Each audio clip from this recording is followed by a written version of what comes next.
Brendan and Nathan, this is Maude Flanders. I am so thrilled that you have this great modcast. I'm Maude, and I like it.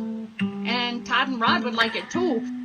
Just kings as the Manticores, Jessica Owls, and Dracula's grave, all in a caravan. Precisely. And as you can see, I am very much Maude coding. Precisely, a static home. Hiya indeed. Cold opening number 1 today. Chem farming with wizard bag Anton Wigobobo.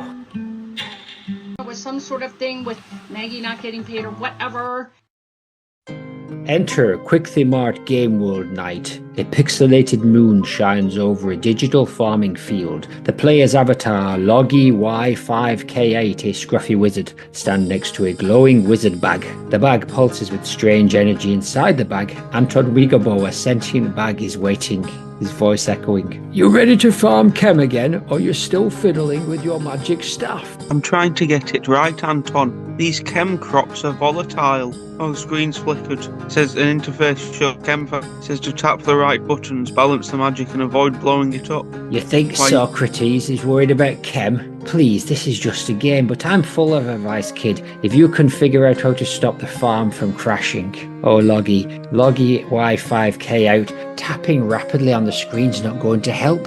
You're triggering chem farming, growing, planting, harvesting, avoiding chem explosions. The farm's stability gauge is flickering dangerously. Why is farming in this game so stressful, chem farming? Because you never listen, nephew. Tap correctly, or the chem disaster. It's the key to the whole game, and I'm the one who'll clean up your mess when it all blows up. Oh my goodness, a chem burst, and the screen is glitching. Again? Welcome to the world of chem farming, where nothing is as simple as it seems. Hello, I'm Gradually Poncho, and I'm doing the exposition. That was cold open one, I think. Here is cold open to, I guess, I am Gradually Poncho. Alexis Wildcard Davis and her baby Bigfoot. On the lam, the scene opens with the RV rumbling down the dusty desert highway. Alexis is at the wheel, her hair blowing slightly in the breeze as she hums. Beside her, Bud, formerly baby Bigfoot, now just Bud, leans back, feet stretched out awkwardly, looking out the window. Las Vegas, baby, are you ready for the chaos? I were born ready for chaos and snacks. Oh, we've crested a hill in the RV. Look, you can see Las Vegas in the distance. What does that cafe sign say? The last cup of coffee you'll ever need? Well, we should go here, Mother Alexis. I'll reach for the door handle. Oh, there's a wet patch on the floor, inside through the window. Oh, chime, chime, chime. The atmosphere here feels thick with tension. The floor is too wet. Oh, there is a woman with a mop. Oh, it's only bloody Susan Mop. Great, just what I needed. Daggers. Hey, what's up? Looks like someone has been busy. If you'd stop stomping around with whatever those bloody things are on your feet, I could finish mopping. Bud. Oh, Bud, your feet are slapping against the wet floor.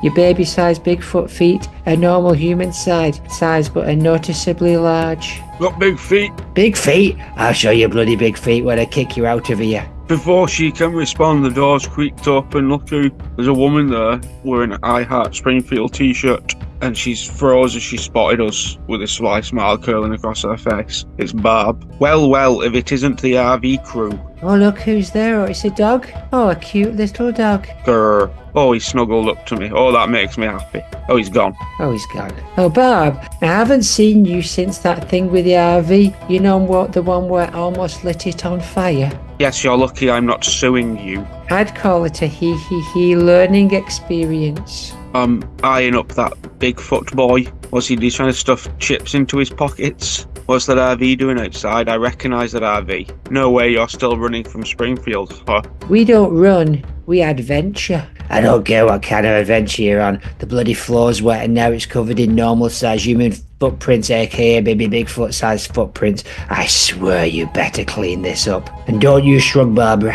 Whatever. I'm going towards this counter and I will point this mop at you like a weapon. You, woman, and Bigfoot, you're going to clean it up or I will call... You'll call who, Susan? The mop police? Ha ha ha ha ha. I'm just going to take these bottles of Oasis and slip them into my bag. Speaking of cleaning, we're just going to take a few of these drinks, you know what, for the road. You can't just take them. He's running away. He's running away. Go, run, get out of here. Slap, slap, slap. Hear my feet on. Can you hear my feet on the floor? Come on, Alexis. Chase them. Let's run into our RV. Barb and Susan are not far behind. She's got a mop, and Barb has a wicked grin. Go, go, go. You can't catch us, knobheads. Slam. I'll drive. Oh, I've hit the pedal too hard with my regular human feet. The RV's lurching forward. Oh, we're going to hit Susan Mott. Oh, we missed narrowly. Oh no. Alexis, now you drive and swerve to avoid Barb. Uh-oh, Barb's coming. I'll get a shovel. I'll hit her with this shovel like Richard Hillman. What the hell? You know, if you Go bury on. her alive, you could take her rings, just a thought. Oh, I'm looking nervously at Susan, then back at Barb, who is still very much alive, and dusting yourself off from being hit in the shovel by a baby big mouth. You did steal the rings last time. He. Count the rings on your fingers, dead Susan. I'm a professional. Do. Later that night, Alexis is sleeping, and they're back in the forest with Bud. The ground shakes as a massive Bigfoot creature steps into view, but this time it is different. Alexis is no longer sure if she is dreaming, and the lines between the supernatural world and the real ones blur. The Bigfoot creature turns, glowing eyes, bright, unnatural energy. Massive, unfamiliar form tilts its head, I beg your pardon, towards Alexis, a bit waiting for her to speak. How would you find a Bigfoot? Would you like a mini haddock meal? What do you mean? You changed him. You changed everything in a Fanta fruit twist. Oh my goodness, I'm waking up with a jolt. What does it all mean? I'm back over there in the cafe. Susan's now smiling and holding up a handful of stolen rings. Still gloating. Oh, I'm still recovering from this strange vision. Bud, are you okay there? Aye, I'm Do you- content. I don't realise at all how much deeper the trouble's gotten, if that's what you're going to ask. Do you not even realise how much deeper this trouble has got? I already said that. This is getting weirder. And now there's some kind of song recap of season 12 so far. I guess, once again, I am Gradually Poncho. Previously in season 12, Brendan and Nathan navigate. Previously in season 12, Brendan and Nathan navigate the afterlife with quirky companions like Truth Frog, Mr. Sweetman, and Socrates, journeying through limbo, purgatory, space heaven. A cosmic mishap involving Truth Frog's backdoor collapses space-time, lands them in a bizarro season 38 Springfield. They are joined by Anton Ouijibog and aided by the star child Ergun. They attempt via time travel pranks and surreal adventures to alter Maude Flanders' destiny. In a looping Maude world full of cryptic warnings, mafia plots, and magical mishaps. Despite philosophical challenges and cemetery hijinks, they have so far failed to deter Maude from the immutability of fate, instead further affirming her love of Jesus and Ned. Meanwhile, at the MFIMDB, Clara Gonema, the new caretaker, has become possessed by demons, leaving Stamp Statman in Co to deal with demonic plans involving a gold sphinx, a Ryagan hellmouth, and apocalyptic intentions. Grim reports from allies, Maureen Durada, Baby Octagon, and Hobo Human lead the concern. Watchdogs to send Snaggy O'Leary off to confront the malevolence threatening the museum. And now,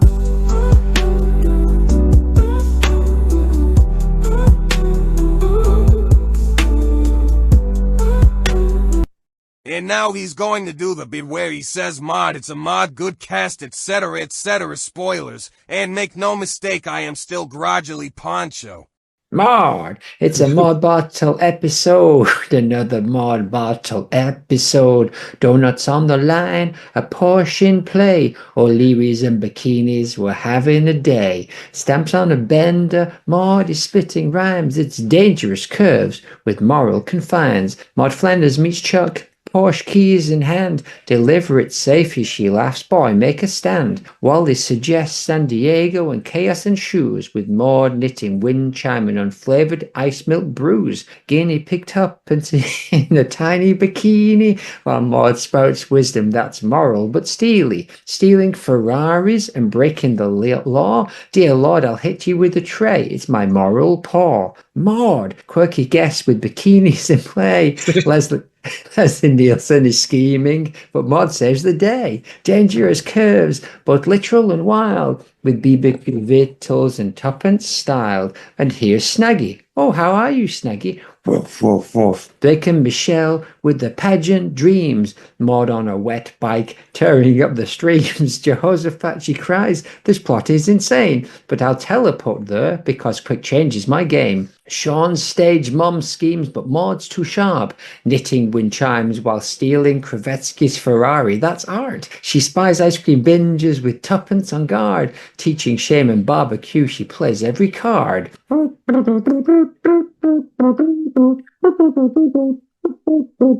Dangerous curves, a Maude steady hand, a bottle episode in a wild Porsche land. On ruined sandwiches, that's what I do. But don't test my patience or I'll trace slap you too. From beauty contests to incriminating clues, Maude's wisdom it shines through the 80s hues. Chuck and Michelle drive that Porsche Tahoe. But don't forget donuts or I won't let you go. And Wally stays behind with Blake in the sun as Maude taps out her wisdom. Well, that was fun. The Marge Flander Museum, ka-ching, hosts it with pride. Dangerous curves meets Maude collides. Maude, she's quirky, she's bold, with dangerous curves. A queen who always preserves. From bikini contests to Porsche-fueled schemes. It's Maude's world now, a tapestry of dreams. Bikinis, Ferraris, Maude? What the bloody hell? It's a Maude Flanders internet bottle episode for the second episode in a row. Who would have thought it? Who would have ever even, etc. All hail corporate, yeah, imperialism. Goodman morning. Imperialism. Goodman morning, and don't get too attached to any of those moo machines, honey. All hail. We've already done that. Oh, look. Already done that. We got another text from Jacques Derrida, despite Nice. all the museum chaos that's going on. All hail. Jacques Derrida, riding a hamster, zipping between the blades of grass. Tiny Derrida, deconstructing everything, coming to you to tell you what's what. We've already said that. So, like, there's this cow, right? And it's all moo moo, but scary like a demon cow, turning the museum into a dark maze. Whoa. And I'm thinking, what if the monsters are like toys? Like Boop Boop, like my Game Boy, or my Popples? But then, wait, what if the toys are scary toys? Eek, I don't want that. But like, everyone has to face their own death, right? Like, it's the one thing that nobody can take from you. I think that means we gotta be brave, but also super smart. Like writing down what we can't say, so no demons can hear it. Freedom and responsibility, you know. You know, it's all mixed up like were on a PlayStation game. Oh, but okay, but can we play with the toys now? Please, I want to go on Bop It. I love Bop It. I like when you get to bop it. Indeed. But anyway, Nathan, we're stuck. All of our ideas are gone. They are, aren't they? We're all out of ideas. We're Hold just going on. to move swiftly on from that Derrida text. Well, I mean, Snaggy's on his way. What can we do? At the end of the day, sounds like bad things are going down, but Snaggy's got it covered, I'm sure. I trust him. If anyone can save our museum from demon-infested cows, it's going to be our dog. Exactly. Sponsor dog. Sponsor dog. Mascot dog. A Cagagna dog. Hold on, lads. I've got an idea. I am Ouija, but I've got an idea. Hand me wand, lads. Wand. Hold on. This is a bit tricky now. I've got no hands. Hold on. Aparus, unsingular, duplicatus, oopsus, bigus bolus. How does he smell? Oh, look, two massive bowling balls are materializing high above, glowing ominously. None of them plummeting to the ground. Why are those falling from the sky? Anton, what were you even trying to summon? A magic teapot. A magic teapot. I thought a nice drink would help us. But hey, this is close enough. Boink, boink. Ow. Jesus, my head. Cue drama music. Ned Flanders is adjusting his rearview mirror in his beloved muscle car Godspeed, beaming with pride. Maude Flanders stands next to him, arms crossed, giving the car a cautious look. Well, Maude, oodly, today's the day, the Great Suburban Road Rally. Can you believe it? Our chance to show everyone how it's done. I'm not so sure, Ned. This whole thing sounds reckless. You know how I feel about unnecessary risks. What if something happens to us? Oh, Marty, Doodly oodly, it's just dawning on me how much editing this episode is going to require. The Lord guides us. If we trust him, we can't go wrong. It's just like oodly doodly when we put the fence up around that garden. Do you remember that? With the right attitude and prayer, anything is possible. Well, I hope you're right, but I can't help but be cautious. We don't know what kind of people will be out there. Pat. Of course, doodly doodly. We just need to keep our doodly eyes on the road and our hearts in the right doodly place. Jesus never steered anyone wrong, did he? I suppose you're right, maybe himself, but let's just keep it in the good Lord's hands, shall we? Whatever that means. What's that? Look, rickety patched up van has pulled up into our driveway, honking loudly. There's a trail of exhaust behind, the door slams open. Oh, two wide-eyed younger men have jumped out. They're waving enthusiastically. Well, I didn't expect that. Who are these folks? I've never seen them before in my life. Oh, groggly poncho, my head is hurting here. What happened there? We got hit on the head by some bowling balls, and now where are we? I don't even know where we are. Is that Ned and Maude Flanders? Oh my goodness. Yes, let's run towards their car. I haven't slept in days. Here's my microphone. Nathan, what are you clutching? A peculiar glowing bag that's rattling ominously. A Ouija bag. Flanders, we're Brendan and Nathan from Wizard Weirdos and Waffles. You're going to want us on your team. Trust us. This rally's going to need some serious magic to survive. Yes, Ned and Maude Flanders.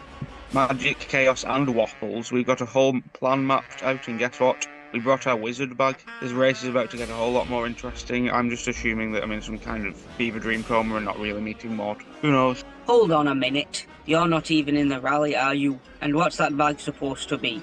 It looks like you've been up all night, which you've just said, and not in a good way. Oh, step forward, oodly oodly.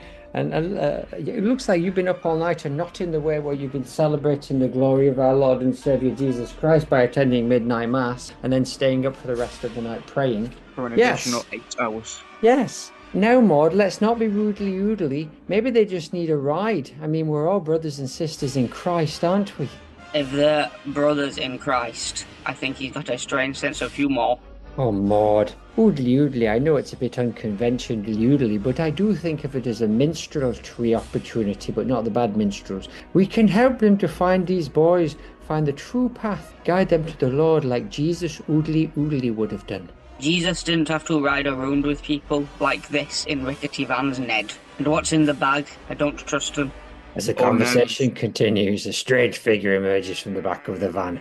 Mr. Sweetman, a bizarre, lumpy figure made entirely of candy. It looks like a deformed version of a person, half melted with a sticky glaze that glows faintly. His body is a sugar-sculpted mess, and he gives off an air of bitterness, as though he's constantly annoyed.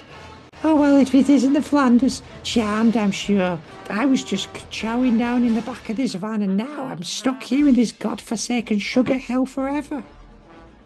What in the sweet baby Jesus is that? Who is that? What is that? Oh, that's just Mr. Sweetman, Maude. He's a failed scientist. He was experimenting with candy-based molecular biology, and now he's made entirely of sweets, and he's a little bit bitter about it. The irony. But hey, he's super useful. He's got a ton of sugar magic. You'd be amazed at what he can do with a bit of caramel and an old candy thermometer and a small white bag of sugar magic. So you're telling me this creature is your sidekick?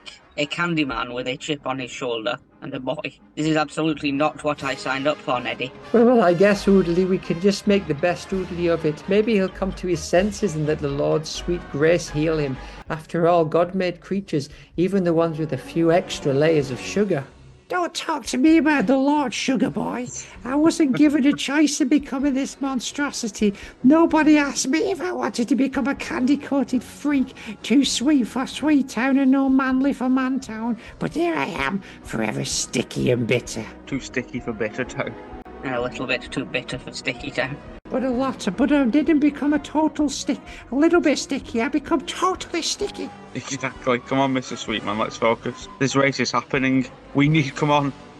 This is our race now. We need to get to the starting line. The waffles are waiting. So what do you say, Flanders? Ready to take on the rally of your life? This is going to be a ride like no other. Oodly, oodly, I'm a little bit uneasy, but there's no turning back now, Oodly. I guess we better buckle up, Maude. I beg your pardon. This could be the start of something truly extraordinary, oodly doodly. Are you mental, Ned?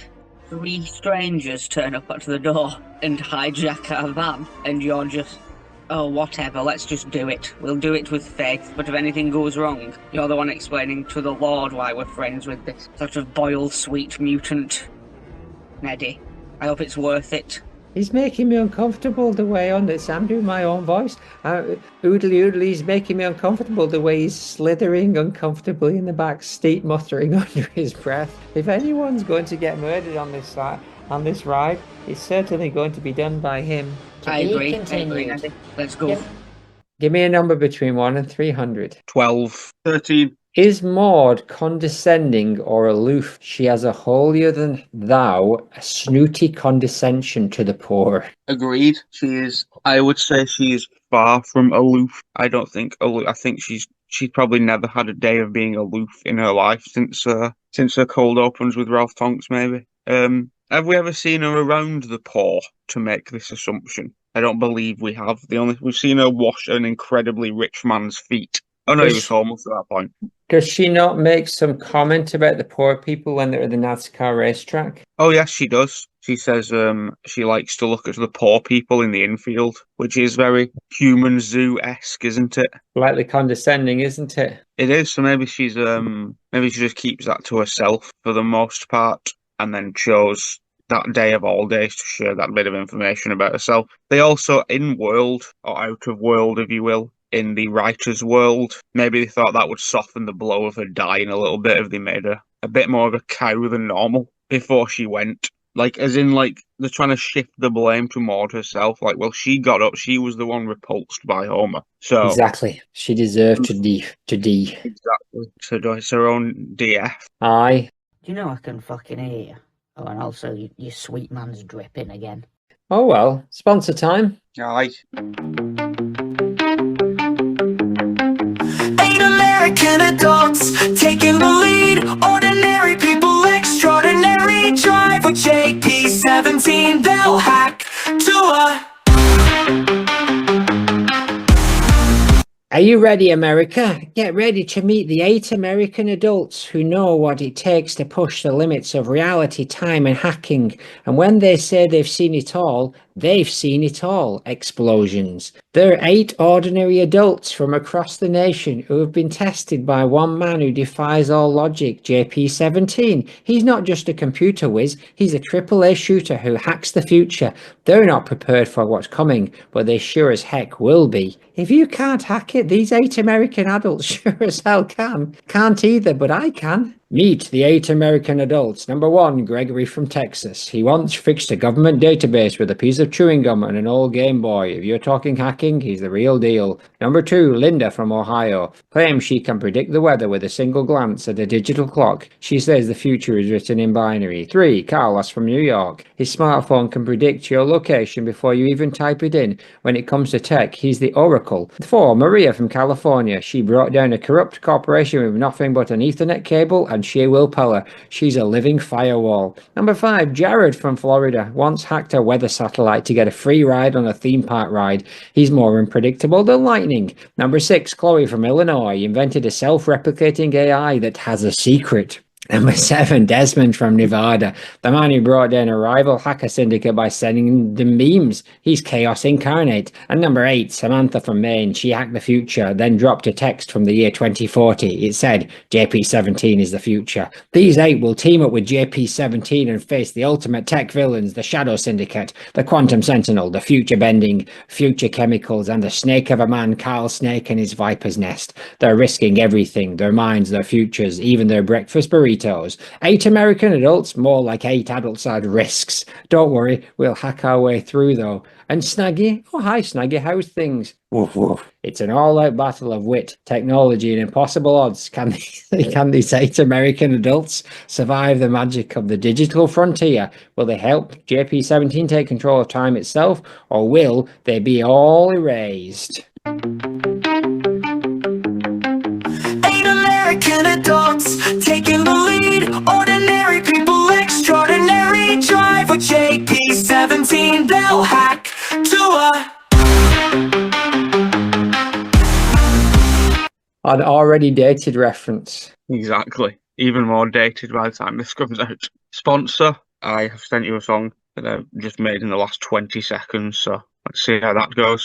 Beautiful. Bradley Watts and his band of Merry Chasers, absent for a while. Bradley Wall, Jenny the Vixen Ryan, Doc the Menace Menace, Sean the Dark Destroyer Wallace, Mark the Beast Ladder, Paul the Sinner Nail Sinner, and the Governess of Guardian. The end. Hagarty. Very good. Where are we at? Radio commercial, Hyperbole, the Andre 9000 flute player special. Enchanting and futuristic Andre 9000, the flute supreme. Bending time, chasing dream. Music so bold, it's more than it seems. Ethereal flute flourish with a cosmic hum. Get ready for the musical journey that will shape your very understanding of sound, time, and reality. Introducing the one and only Andre 9000 flute player. He's not just a musician, he's a force of nature, a master of melody and time-bending virtuoso like no other. Andre 9000 doesn't just play the flute, he redefines music itself. He can heal broken hearts, restore lost memories, and alter the flow of time itself. But beware, because with great music comes great unkept promises. I promise I'm Andre 9000, and I promise to take you places you never dreamed of. I'll make the stars dance for you, cure every heartbeat, and unlock the deepest secrets of the universe. But will he? Can he? Andre 9000 promises begin to blur with the fabric of reality itself, but will they come true, or will he leave you with a nothing but an echo of a broken note? I guarantee your life will never be the same after Andre 9000's flute. I will make your dreams take flight. Time itself will bow before my flute. But can you trust everything Andre says?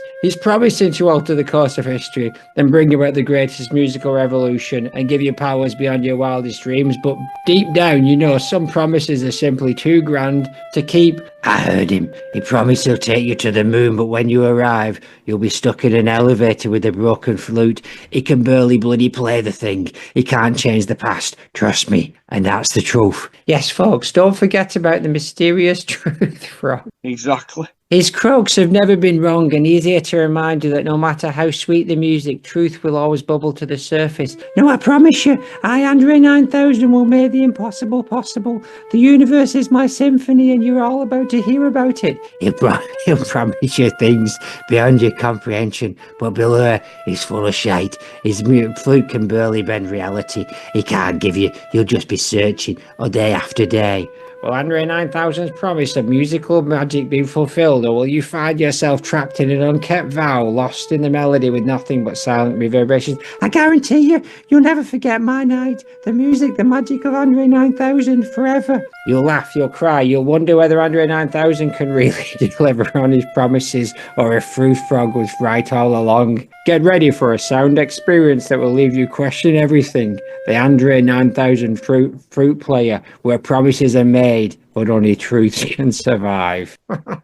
Precisely, exactly. A new sponsor this late in the day. I have a sponsor here sent by Crankshad Chuff, who has put his words into poetry. So I've been asked to read it for him, seeing as he is long dead. It was just from his book. So here we go. In a quiet chippy on the edge of the street, works a lass with tired hands and aching feet. Her gaze drifts far as the fryer hums, serving fish and chips to the endless thrums. With her voice monotone, she takes your request. Mini haddock meal, yes, it's the best. Her passion's faded, her sparks grown faint. A smile from her, not a chance, no complaint. Fanta fruit twist is her drink of the day. Want one with that, just take it away. She hands out the meal with a paper-wrapped sigh, dreaming of days when the fryer runs dry. But behind her disinterest, a story untold of baby Bigfoots that were bright, now tarnished and cold. Perhaps one day she'll find her own spark and leave the chippy for a life less stark. For now the oil crackles, the orders persist. Mini haddock meals and Fanta fruit twist. Beautiful. From Beyond the Grave, poems. Oh, Chang Crad Chuff. Who would have known that you would have still been here in season 12? 2 episodes in a row.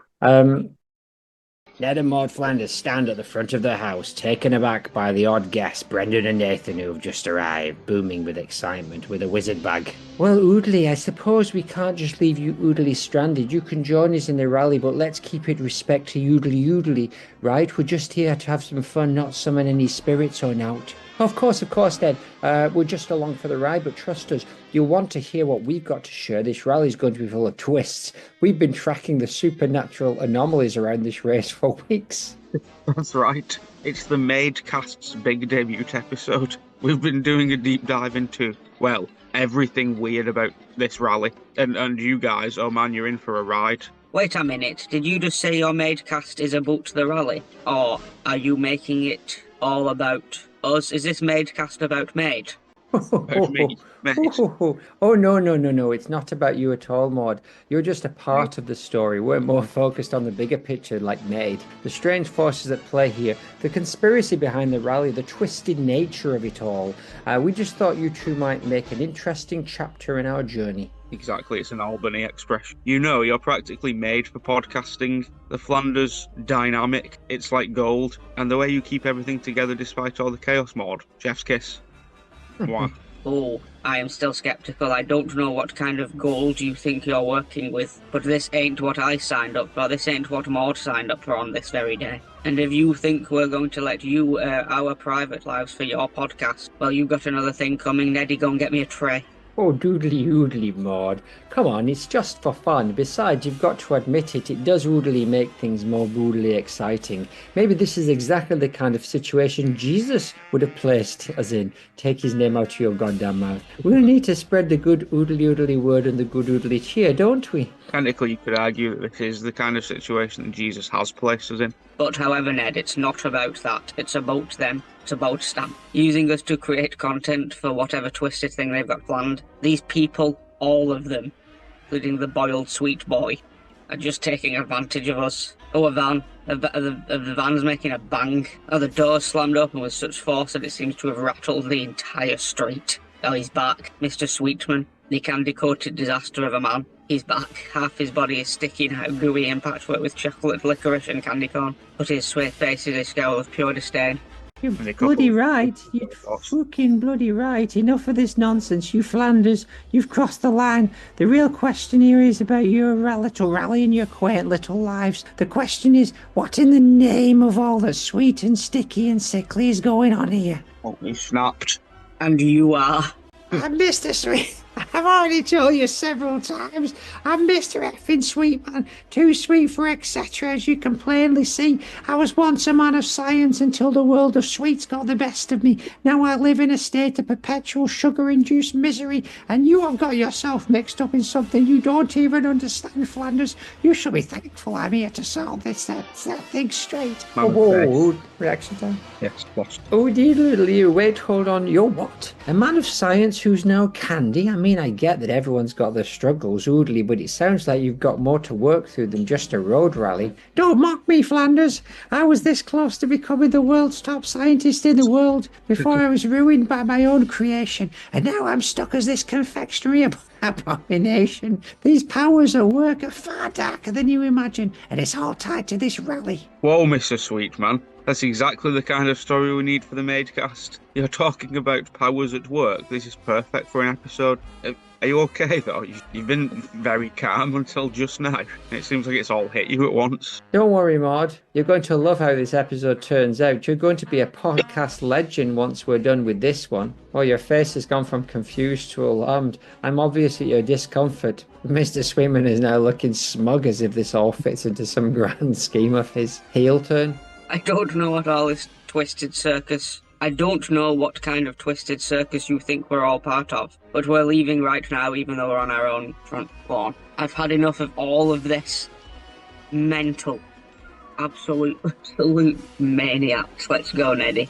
Oodly, Maude. The optimism is in my eyes. Remember, Jesus said we should love our neighbours, even the strange one made of sweets who is shouting at us. Let's stick with it for the greater good. We're an oodly team. This road is just a road test. He. I swear, Ned, sometimes I think Jesus would have just taken the buzz. Did you put Jesus in quote marks there, Maude? Yes, I do not take his name in vain. Oh my goodness. Yes. Vain adjacent. Now get in the car. Mr. Sweetman's coming closer. You have no idea what you're about to unleash, Flanders. The road ahead will test you, and it's already too late to turn back. Ooh. Well, Neddy, you look overly optimistic. Let's just all pile into the car, apparently unaware of the storm that's about to hit. Oh my goodness, this is all going a little bit off haywire. Let's look on my phone. Somehow I've managed to JP17 at some point must have hacked me into the cameras at the MFIMDb. Can you see what I can see here? I certainly can. It looks like it's a sketch about Stamp and Statman John at the Maude Internet Museum and Database. Here we go again, John. A real roller coaster. That is exactly what I bloody needed. Boys, statistically speaking, the probability of you being unhappy in this situation is a solid 94%. Boys. Clara and Alan, both cloaked in hooded disguises, stepped from the shadows without a word. Oh my goodness, they're timing Stamp and Statman John, that's me, to the roller coaster, using thick, inescapable ropes, tightening with every passing second. What is this? Why are we being tied down by those people in hooded? What are you playing at? Boys, there seems to be 100% probability that we are being restrained. Fascinating. This isn't fascinating, John. It's a bloody nightmare. The ropes are tight, and we already said that. And they are both securely fastened to the seats as the sounds of the roller coaster's monstrous gears begin to churn and grow louder. The track shudders beneath them. Suddenly, Clara and Alan, Windfluff and Gunnamoo, still hide in the shadows, exchanging a knowing glance. They are remaining eerily silent as they watch the trap spring into action. Yeah, this is some sick joke. I did not sign up. I did not sign up to be tied to a roller coaster once again. Boys, statistically speaking, you are now trapped in an immersive experience with no feasible way out. Boys, probability of escape is 0%. Escape? Escape, you madman. I'm not looking for a statistical analysis. I'm trying to bloody survive. Without warning, the roller coaster jerks into motion. The sudden acceleration pulling both Stamp and the deceased ethereal floating head of Statman John forward. The track beneath them groaning as it starts to move with frightening speed. No, stop it. You cannot be serious. Where is the boys? Where's the one with the glasses one? And the other one? Oh, boys, yeah, the glasses one. And the other one, the U one. Acceleration rate increasing, current speed 85 miles per hour, boys. Probability of sustaining significant G-force strain, I beg your pardon, 91%. Boys. GFS. The coaster launches them into the first loop, throwing them upside down. Stamp feels his stomach drop and his body lurch violently as they are tossed from one direction to the next. His arms flail wildly in the air, desperately grasping at the restraints, and he's just sicking up loads of James Martin tikka masala everywhere. But I can't take this, John. I'm gonna... Oh my goodness, boys, interesting. This ride seems unpredictable. Current probability of death 4%, quite low actually. You're likely to survive this, boys, though I doubt you'll enjoy it. 4%? You call that low? Oh, is that the dog? They hit a second loop, then another, then the track tightens and constricts, seemingly adjusting itself to increase the terror. Stamp yells, his body fighting against the restraints as they plunge into a deep, rapid descent full of current. No, the bloody dog is never around when you need him. What is happening? Why won't it stop? Make it stop, John. Probability, boys. Probability of losing control, 73%, boys.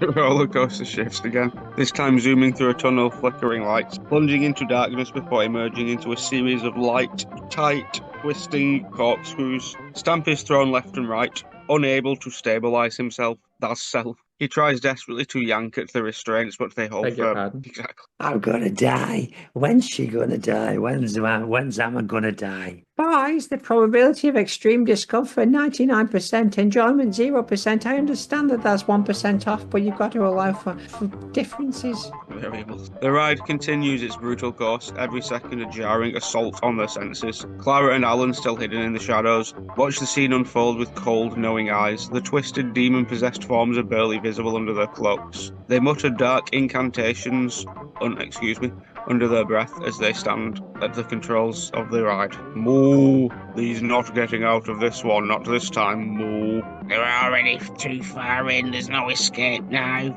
wife. Ooh. The roller coaster seems to lurch violently, as if responding to their words, sending them spiralling in ever tighter loops. Stamp is practically hysterical at this point, but Statsman John, unmoved, keeps analysing. What is probability of surviving without permanent injury? 35%. Probability of psychological trauma? 99%. Fascinating. Stop calling it fascinating, John. Just unfascinate me.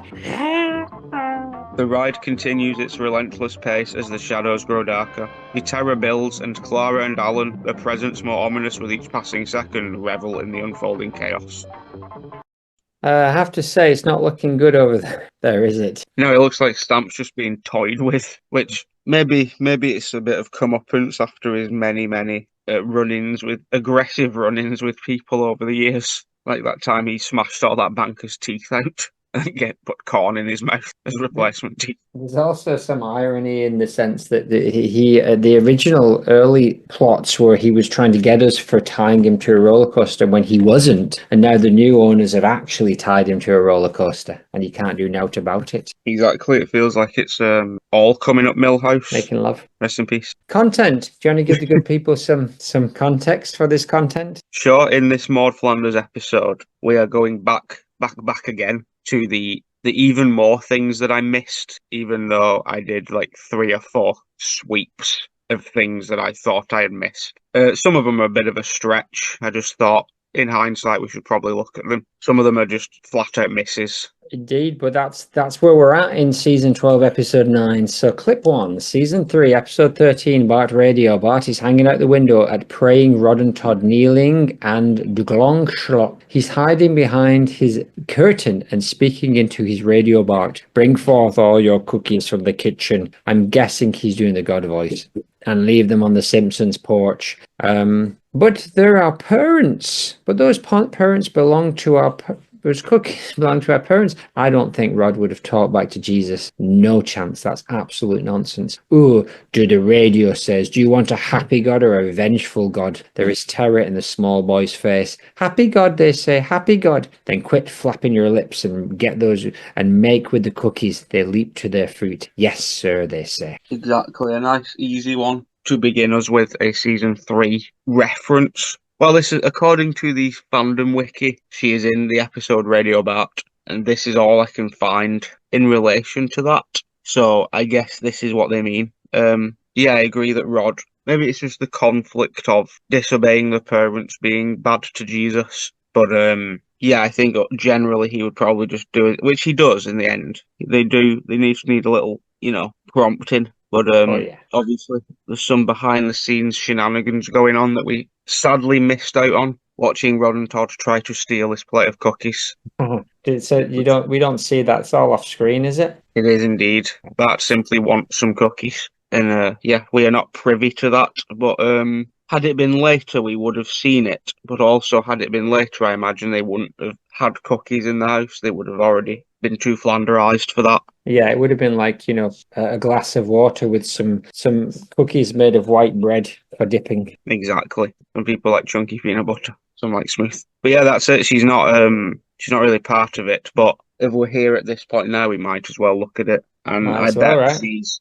I wonder if they took the cookies and then said, "But God told us to," where would that land with her if she fully believed them? Well, in the Simpsons logic, she would know right away that there was a trick being played.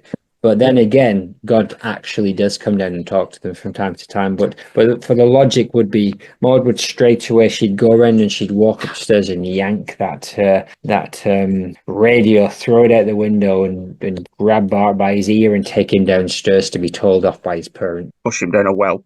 Yeah, I would like to think that is also what would happen. There is no argument from me on that part. But if she was to believe them, I think she would say simply, yes, have the cookies. Would be none of it makes sense. There's no cookies. There would be no cookies. We know that. Exactly. Well, that would be a funnier scene as well, to have Rod and Todd just come down and say, they've got an obscene amount of cookies for like a shelter or something, and then Rod and Todd just demand them all because of God, and Ned and Maude just happily hand them over. Yeah, and then Bart would be chuckling, wouldn't he, saying the word suckers probably as he stuffs these kind of moldy old, like 25-year-old emergency post-apocalypse cookies into his mouth. Exactly. He's a Okay. cheeky one, isn't he? Rude in many ways. Yes. Clip 2, Episode 5, Season 5, Episode 21, Lady Bouvier's Lover. The camera pans across the church as Homer dawdles in. A serene, smiling Maude is right there in the crowd, just as we always remembered her, and Barney and a Nazi are on the other side. Is this the one where they remake their vows?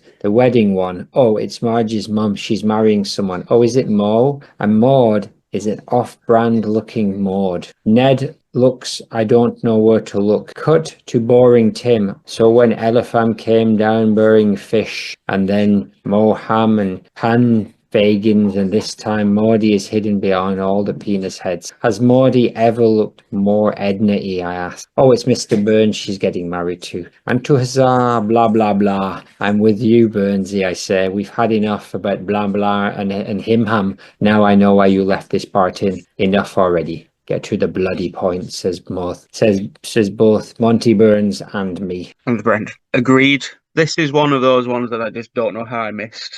I just guess I didn't watch this episode and for some reason ignored the fact that she was in it when it told me that she was in it on the internet. Yes. It's a nice little moment in time that we missed. Some golden era Maude. Slap bang in the middle of season 5 or at the very end of it. Oh yeah. It's an odd thing that they were invited. Not only were they invited, Ned appears to be filming things. He does have a video camera, doesn't he? Or an electric cigarette. Yeah, a vape. A blue Ros lemonade. Am I okay hitting this vape in church, Tim? Exactly, TJ. Yeah, it's an odd choice for them to be. I think they're just sort of filling up the pews a little bit because there'd be no reason for these two people or their children to attend this wedding. No. If we place it at that moment in time as well of season 5, like the end of season 5, I'm pretty sure this is also within an episode 2. We find out that Burns has got a camera somewhere inside the Flanders home to watch her eat ice cream. So it's a bit unsettling that they are here. No. Now, not knowing that, or this is possibly when this could lead to the installation of the camera, that Burnsy somehow gets close enough. Well, he'll be at the Simpsons house once or twice, I guess. The once or twice that Margie's mum goes. I don't think he's sneak next door. Oh yeah, I don't think he's setting up that camera though. No, we've also never really discussed the fact that Maude's sister and Burns are enemies in the sense that she's just doing her job properly, and he is a hindrance to that. So that's interesting that Laurie could have gone and been like, "Hang on, you're friends with this guy. I'm just his nuclear safety regulator." Didn't he lobotomize her and keep her prisoner in his basement? He did. He also did that. So that's probably where she is right now. In many ways, that's worse. In many ways, it is a supporting worse lobotomy.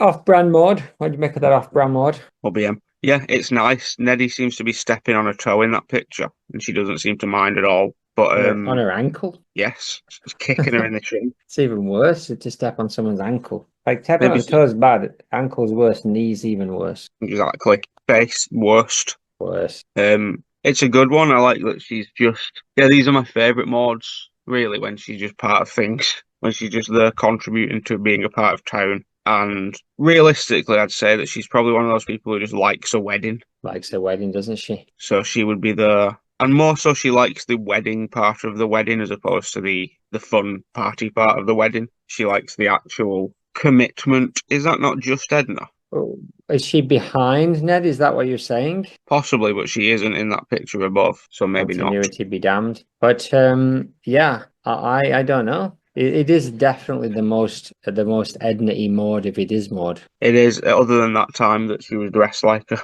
Oh yeah. We wore each other's clothes or whatever it was. Yeah, I left in the thing because he said him-ham. Him-ham, yes. I would like you to call me him-ham from now on. Her-ham. Them-ham.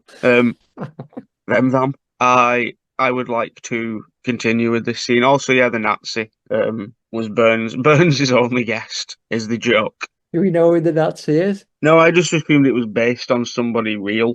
Obviously not a Nazi, but maybe like a character, like a villain character from something as opposed to an RWN, a real world Nazi. Indeed. That would be more sad and less funny if it was based on an actual real person. And I don't think Maude would. I don't think Maude would be happy with this Nazi being sat in her local church either. No, I don't think so. I wondered whether it was Lord Mountbatten who was the one who went missing, I think. Like, was missing for many, many years. But he is wearing a German helmet, so I don't think it is. I'm not I really thought sure it why I was even thought. What's I that? thought it was Franz Ferdinand. Did you really? Yeah, but with absolutely no basing on it. I just thought Nice that's helmet. what Oh, yeah, you're not far wrong, right? I am not.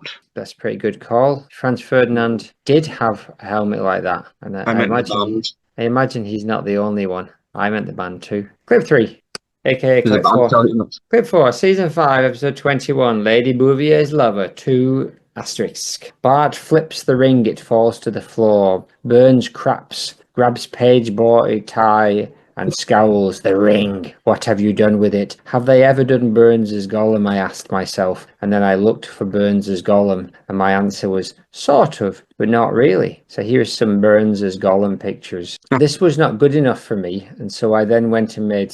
He was the best one. A fusion of Burns and Gollum, but I thought I can do better than that. So then I went and made a whole bunch of Burns's Gollum pictures that are definitely way better than what the internet's created. Yeah, they are very good. I like that. Bottom left kind of looks Dobby-ish as well, like an Oh yeah. angry Dobby. Yeah, the Burns Gollum thing hasn't really been delved into. They haven't really done a whole Lord of the Rings, a whole big Lord of the Rings thing, really. Burns's Gollum seemed obvious to me. Yeah, I agree. Lord of the Mr. Burns, it says here on the back. Nice. He is simply referred to after some research. He's simply referred to as the World War One veteran. I see. Yeah, this is just a continuation. This is just furthering the idea to the Simpson family, particularly Marge, who already knows all this stuff, that he's probably not a good choice for her mother, and things like ragging her son around in front of them at a church, at a wedding, with no idea that might not be well received. Oh yeah, there's It's more, probably- right?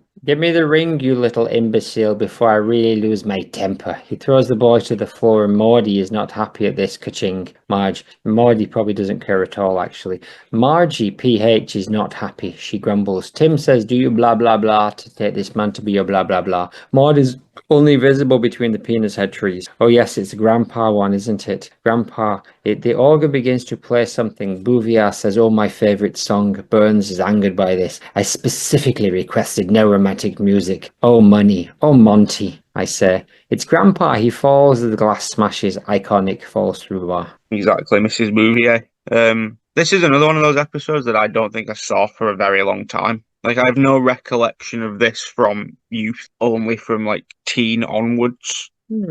So perhaps This is an iconic one, isn't it? Yeah, maybe it was a bit too early for me, because it would have been like 94, something like that. And then I just didn't see it on the television until I got the DVDs. Who knows? But it is, so I see it as a great sort of hidden episode to me personally, even though there's nothing hidden about it at all. No.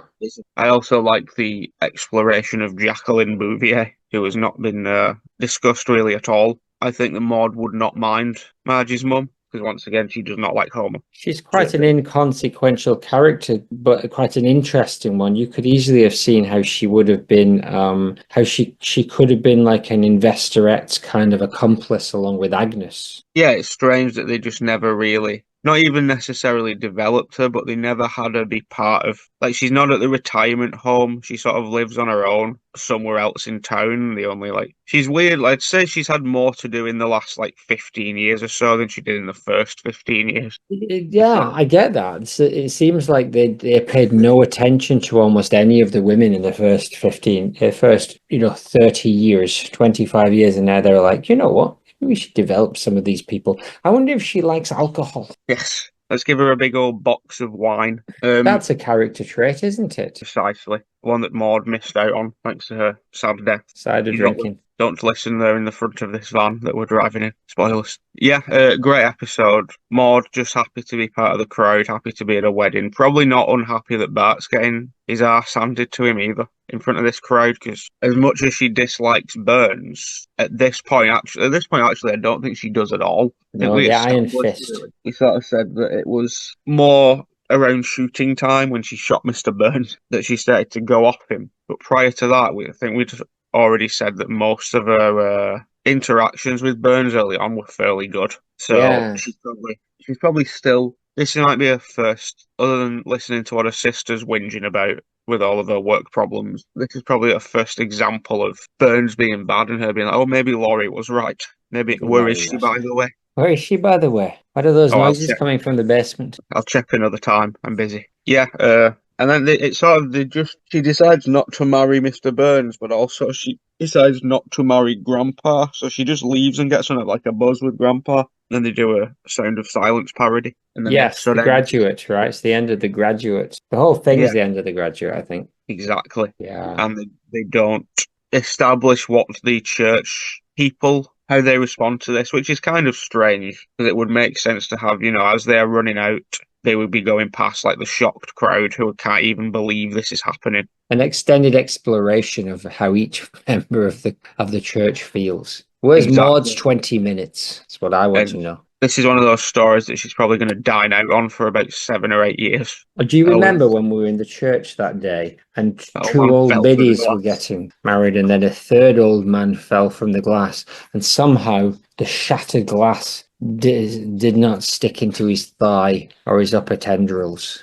It would be more likely within the world we've seen and established that the glass would have killed Maude herself than Grandpa Sims.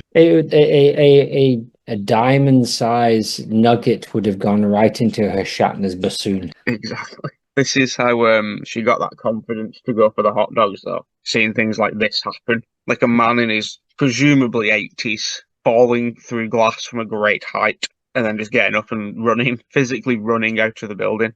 But then, yeah, she can't even take a light t-shirt to the chest. Oh, this whole episode is filled with such bittersweet ironies.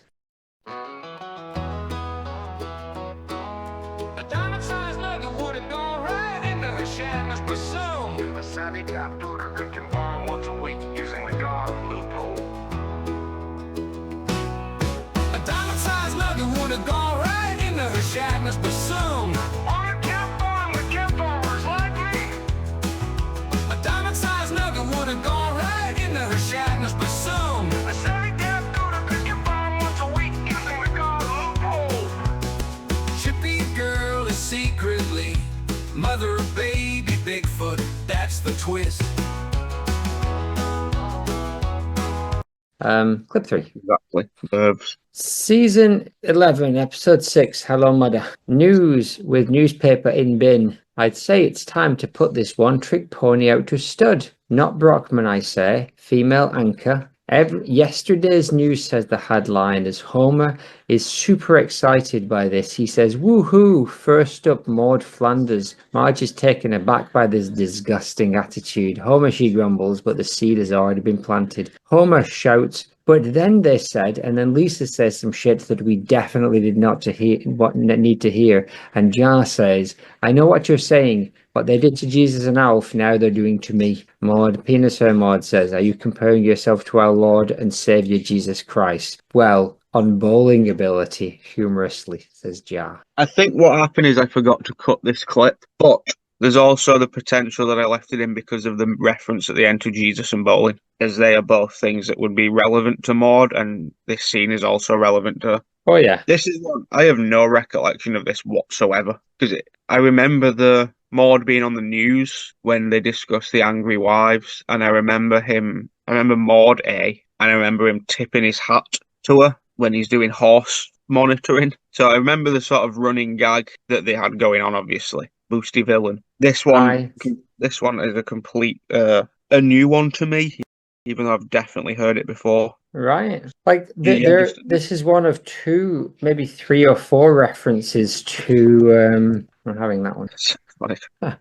This is just yet another reference to Homer having the hops for Maude, and we get a revisitation very soon of the ones on the bottom incident. Precisely, and this whole season, season 11 is Maude's most objectified season, with Indeed. just Mo and Homer just both going too hard with it. Like, Mo does the whole in the Treehouse of Horror with the werewolf Ned. Mo does the whole calling her late at night, telling her he knows that she's alone just after her husband's died. And then Very creepy. several references from Homer about her. And then obviously Mo directly telling Ned that if he had died, he would have been on her so fast. It's a somewhat distasteful but humorous thing for Maude, a very kind of demure and badly dated meme, and demure, and also kind of like not standing out, and other than standing out on a top shelf when she wore that dress. But the joke, distasteful as it might have been to make her the object of every man's affection, would have been humorous. Yeah, it's like they almost kind of found her footing with her, and then she lost her own personal footing in show and out.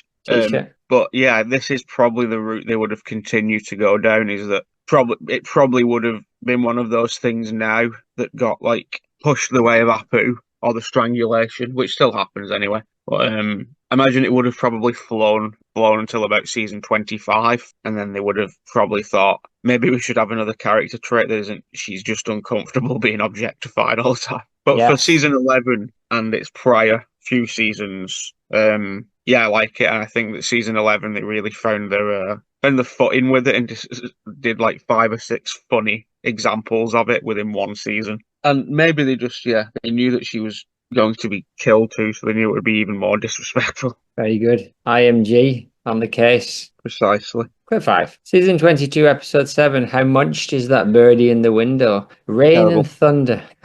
Rain and thunder over Springfield Simpson's house. Boys of Flanders are cowering and shivering under blankets. Maude is looking on in picture form on the wall at them. How did he forget her face when she is right there? Needy cousin or Neddy comes in, switches the light on, and says, "Do not be scared, boys. That's just the angels bowling." That's sluts the anagles blowing. This one I just missed because I put it in, changed all the clips round at some point, added like different things at different times, and then it just got lost within the muddle. So it's not necessarily a missed Maude, but also it clearly is. I like it that they mention, once again, bowling in heaven, second clip in a row, but also just relevant to Maude, that it would have probably been, if they'd have pushed more that she was a bowler early life, like if the Holy Rollers had been like a recurring thing, like the barflies, or like the stone the one barfly. Exactly, yes, barfly, singular. Or, I don't know if they'd established that the bowlers was like a frequent thing. They could have cut to Maude herself bowling with God. They could have done that anyway. That's what I would have done. I would have done that too. And nice to just have her there, watching over them. And yeah, you're right. It's a bit of a stretch to say that. It's not a stretch to say that 20 years passed for Todd and he forgot what she looked like. But this is like season 25, so we're talking like it's still like 6 or 7 years until the Todd episode. But if he has forgot what she looks like, what happened to that picture? What indeed happened to that picture? I like the idea that Bart, using the radio as God, told them to destroy it for no reason. Now step on it. Now set fire to it. Now we on it. And then defecate. Bomb. I like the fact that God is a pemming and skemming Ned. Yes. PNSN. I'll put these in so you could refer to them. Excellent. It really has no problem with just making straight up Simpsons characters, Disney-owned Simpsons characters in whatever format you want. That is a absolutely spot on penis head Marge. Yeah, it's just Marge. There's no differences. I saw a fake one for Simpsons movie 2 the other day. Oh yeah. And sometimes it annoys me that people believe them sometimes because they can be so laughably bad. Like Maggie was it was like a boy, like a girl Bart with a blue t-shirt instead. Yeah, these people. Still people in the comments saying, "Oh, this will be good, Sheila." I hope somebody lost an arm for that. Exactly. I might have to wrap it up in 5. Aye. Clip 6. Season 29, episode 19, Left Behind. Stirring strings of the Simpsons house at dining table, Neddy is with head in hands. All of the others are there. The bears damn vegetables on their plates, and Jar sticks his face into shot and says, "Ned, would you like to say grace?" Ned coughs and starts to pray. All join in. Heavenly Father, even the baby tries. Thank you for the blessing of being tasted, of being tased. Thank you for the blessing of being tested. Losing my wife, losing a second wife, losing 4 jobs, 4 I ask, and losing $23 at blackjack to Bart. Gambling insurance. Precisely. So this is the episode where Ned becomes Mrs. Krabappel, basically, where he takes the job as the teacher for like 3 or 4 seasons, and he just never did anything with it at all. Yeah. Other than Ooh. basically they needed Bart to be in the classroom. That was the no dynamics established whatsoever between Ned or any of the students. So weak, isn't it? That's boo. It's like they enjoy it. Like this episode, it seems like they thought, "Oh, this will be a really good idea," and then they just immediately didn't do just never went back to it, and then got a new teacher and just had him fired again. Yeah, one of television's saddest characters, Ned, isn't he? Really, or like unluckiest characters. It would be Really, yeah. better to say. And him just reflecting on that for a moment is nice, but also a little bit funny to hear. Well, If you his tragedy is our comedy, isn't it? precisely, except for the time his first wife died. I like And this picture of Maude bowling with God. Maude and what's he? I forgot his name. The guy from Yeah, Lebowski. oh, the basically I thought he was the guy from what's his name? Jeff Bridges. No, from Silicon Valley, the Russ Hanneman. No, Oh yeah, it's good actually. That one's great. Anyway, please continue. that is a very good one.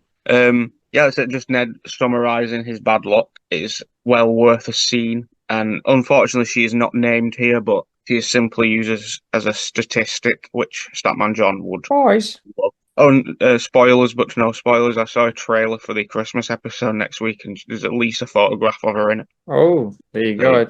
A too late, too late. Exactly. So more information to follow on Monday. Very good. What is There's this not much. about 4 jobs? I don't think we've got any evidence of him losing any jobs. No, I can't really remember. I think it's episode specific. So we know he gave up a job as in the pharmaceutical game. Yeah. And then I believe this is the episode where the Leftorium finally is Oh, over. okay. Because they sort of did the thing where I know at some point it just became a stall outside Springfield Mall before this because it was too expensive or something. Right. So they'd already kind of put it on its way out.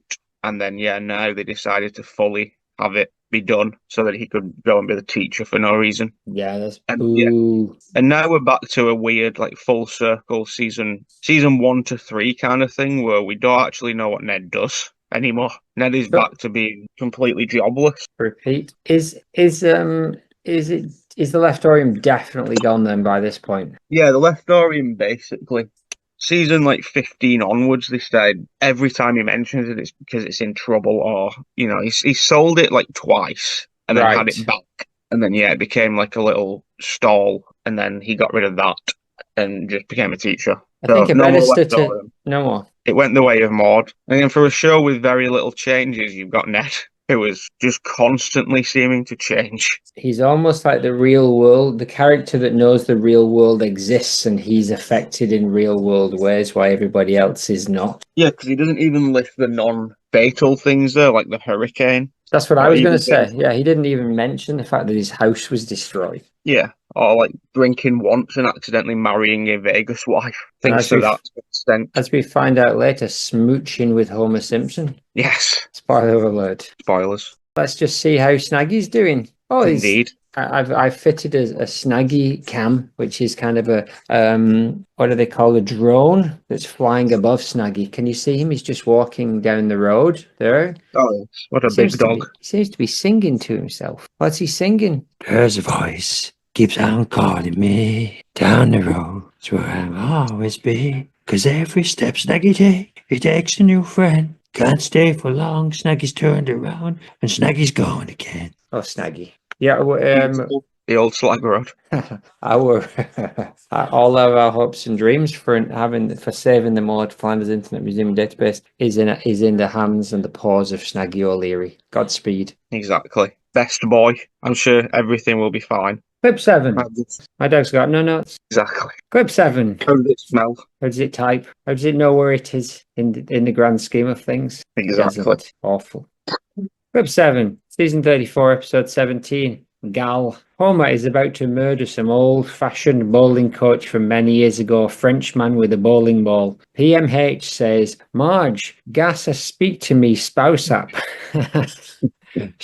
Marge has a spy on my spouse app. They are in a basement and Frenchman is in a mattress. You disappoint me. I was upset, says Penis Her Marge. French bowler has pictures of Margie all over his basement. Exactly. HJ in a surprising display of of continuity imagines his wedding in Vegas. So Stripper and Maude 3. And he and HD and Ned have a smooch. And we have a good look at Marty's top shelf. Margie is looking on and grumbling, and then they are guilty on the couch. Joe looks sad, bad and sad, and he's returning a toilet to the shop. And then this happens, which involves sort of some seats sliding across a theater, which I don't remember. Homer getting Pete electrocuted. Princess Cashmere dancing from way back in the day. Sweet piano, Sum-Sum's tune, ice cream stick person destruction. Do we see a Maude too late? I paused it and I was not sure. Yes, she's under that van somewhere,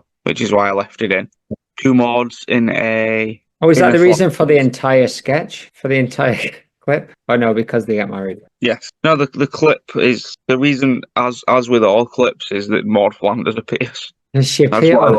Oh yeah, there we go. There's her top shelf, right?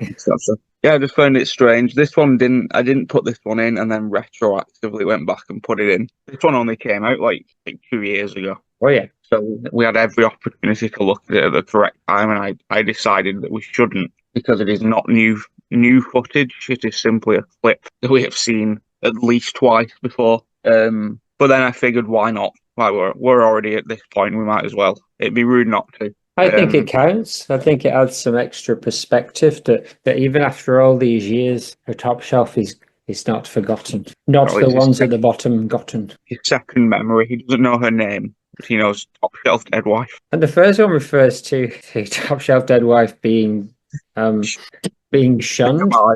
I agree, it does. So 3 of his mishaps that he thinks about involve Maude in some way, but only really one of them. But it is good that he's, considering all the horrible things that he's done, that was the second thing he thought of. Oh yeah. Things here are not too bad. Surely he's done much worse. Yeah, I think this is specifically things he's done that would upset his marriage to Marge. But again, there's probably a lot worse things in there generally. I kind of get the ones at the bottom one, I kind of get. However, the ice cream thing, I suppose that was Marge's dream, and he destroyed them all. There was that. Yeah, so it's valid.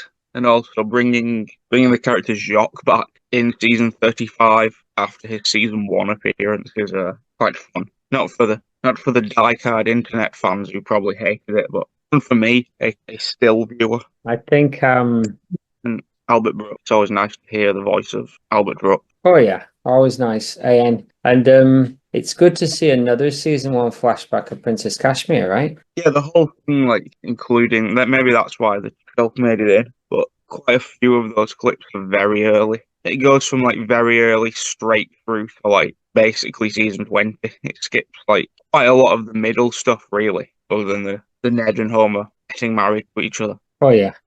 Yeah, that's his first thing that he thinks of. I suppose, yeah, Marge did find out about that, so it probably is the worst one. What did she find out? Yeah, there's an episode where they come back. The 2 Vegas wives come back. Did we not look at it? Yeah, probably. And yeah, Marge finds out, but Maude is already dead. So that wife moves in with the Flanders and then just gets freaked out over the course of like 6 or 7 minutes. And Rod or Todd call them cigarette. Oh no, that's Edna, cigarette mommy. Indeed, cigaroon mummy. They call her something. I know that much. She's jumping on the bed. Is that her? That's Tom Cruise. Sweet piano, Sum-Sum's tune. Yeah. Obviously, him murdering Maude didn't have any impact on their marriage, so didn't make it into the thing. What's going on with these chairs? I don't know if that's a real flashback or a fake added flashback to add more of chaos, but it seems like Homer's got stuck in a chair and then is trying to flee out of embarrassment of being stuck in that chair, but has dragged the entire row of chairs with him. So we'll be cleaning out the room as he leaves, basically. It does look like that. Isn't really embarrassing. It's embarrassing for Marge to see, but it's not against Marge. No, she's seen this kind of thing on a daily basis. I don't think that counts. Precisely. So, yeah, this is just a thing of the playing into the satire that Homer and Marge often have a conflict. So she is saying, oh, do you remember that thing you did that was a conflict? And he's saying, oh, yes, I remember that. And then remembers. I don't know. I accept. Conflicts. Yes. That is a junk. I accept. I accept kissing Ned, top shelf. I accept Princess Cashmere and the lolly sticks. I do not accept the chair disaster or getting pee electrocuted.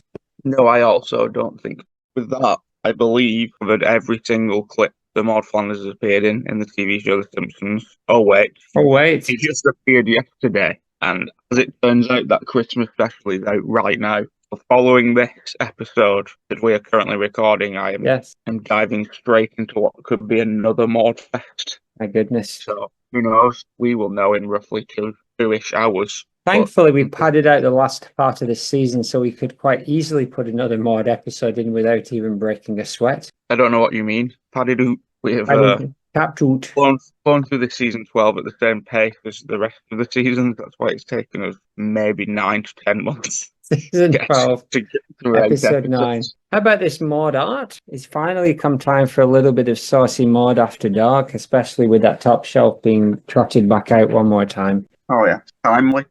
I like this. I think it's still, it captures her still sort of like demure embarrassment of her own body. Like she still looks shy in her face, but she is not shy to not press her buttons up against the glass, it seems, of the mirror. Yeah. Before art, do you want to do Squid Game? Oh no, we started art. We certainly did. What do you think of her big old booty? Just kind of wiggling right there in the mirror and her being Demi Moore about it. She is, isn't she? She's, no substance is needed here for Maud. Is it too Maudy for Maud Town, or is it just the right amount of Maudiness? I'd say it's just the right amount. It's teeters, pardon the pun, on the edge of... It's nowhere near. It doesn't even come close to the worst of it, I would say. First of all, she's alone, which is a good sign. Not with one of the other Springfield mothers. The broccoli her. They've taken... The thing I like about it is they've taken the time to design the Maud aspects as well as the enhancements that they've given her. Oh, yeah. To be honest, she just looks like she is in drag, as opposed to anything else to me. She looks like someone has dragged her up in a big padded bodysuit. A little bit. Like a fat suit, isn't it? For ladies. Yeah, she looks like the drag queen Jimbo, who is not Jimbo from the show, but dressed as Krusty. But drag queen Jimbo Krusty. Yes, she does. She does a bit. The big old boobies. Yeah, she is. Jimbo is a big fan of the top shelf, and her goal is to wear the biggest top shelf possible. And that is what this Maud seems to be conveying here. Surely. But she looks happy. She looks like she's happy. She still looks slightly bashful, but like she's getting there with herself. Like she's like, oh, actually, this ain't too bad, Miss Flanders. Maud's all about this, is what she's thinking. I could really get used to this big old wobble bottom. This is probably exactly the confidence she was feeling seconds before Homer came in. I know. It's graceful, isn't it? Who knows? Perhaps that would have... perhaps had Homer not come and done that, Maud would have entered season 3 with like a great level of confidence and would have been an entirely, still very Flandersy, but a very body positive Flanders. Let's put it that way. Would you say that she was body negative after that? I'd say she was more body. I can't think of the word, but not. Let's not talk about it. Demure. Yes, demure. Bashful. Or body that's bashful. the one. Yes, or dopey. How about that? Happy or sleepy. Yes, it's like her tits or Simpsons tits. Like a real top shelf. It is. How about this one? Bob. Oh yes, this is by a guy called David Cooper, I think, isn't it? Who does some of the best Simpsons art out there, I would say. Oh yeah. He does a thing where it's kind of like what I was going for with Face Forward Simpsons, but continued on even more obscurely, where he set himself a challenge to draw every single character, including like all of the background characters. So I think he's still on like season 1 or 2. And he's been doing it for like a year or 2. So, nice.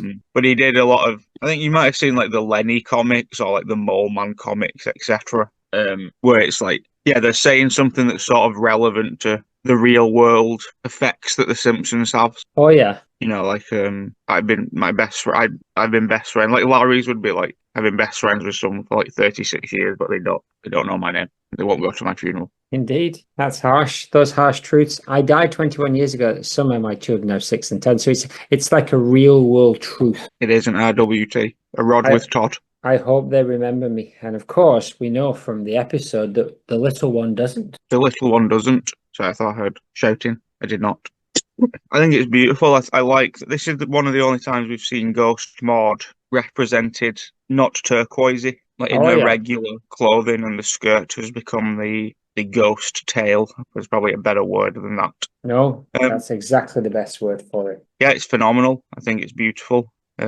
And it's true. That is what Maude would be thinking. I think it's one of the things, but of course she knows because she can just look down at any time, given how heaven works in The Simpsons. So it's acceptable, but it's not. It's She could also as believable as her extra big top shelf and booty. Precisely. Yeah, there's nothing as we've seen in show. They just don't know she's there, but she could just haunt them whenever. For all we know, we've never established it through visual sight, but she could always be there in the way that she like tucks in Rod and Todd in that episode about Todd at the end. She could be doing that all the time. She could have never moved out of that house as a ghost. They just can't see her. You'd imagine so, because why would she just turn up once and tuck him in? Makes no sense. Maybe she started like hanging out there less when Edna was knocking about, and now they both just go there together. It's sort of a bit uncomfortable, isn't it? If she if they like bump into each other. Well, yes, but they seem to be fine with it, as is the thing in heaven. There must be some kind of like emotional loophole where it doesn't matter what you did after the other person died, because otherwise you'd be up there with like some people would be up there with like 12 wives. Exactly like Henry VIII and his 14 wives. Precisely. Well, I think that's he made great. his own heaven, didn't he? Oh, he did. Cave Paradise. And hell. Precisely. Topical. Speaking of topical, about 11 minutes of Squid Game episode 2. Yes, Anti-Squid please. Game. Uncle.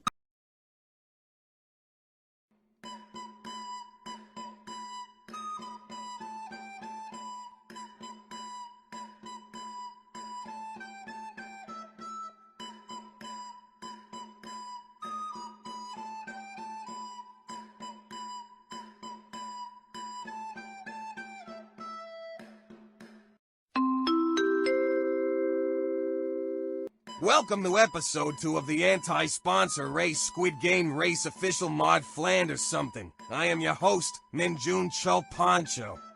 Gradually Poncho is my sachin, and Lel Poncho is the boo-in of my sachin. I was saying boo-in. Anyway, out of 101 anti-sponsors, 77 still remain in the grog petition. It's day 3, we gave them date off as a little cheeky treat. The 77 anti-sponsors are led into a room containing fedoras.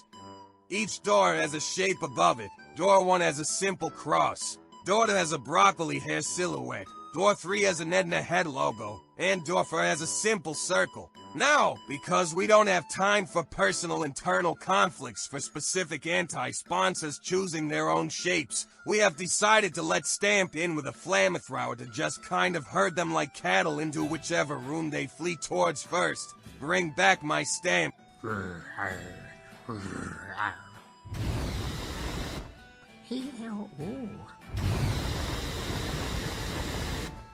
I'd like a plain omelette, no potatoes, tomatoes, instead a cup of coffee and wheat toast.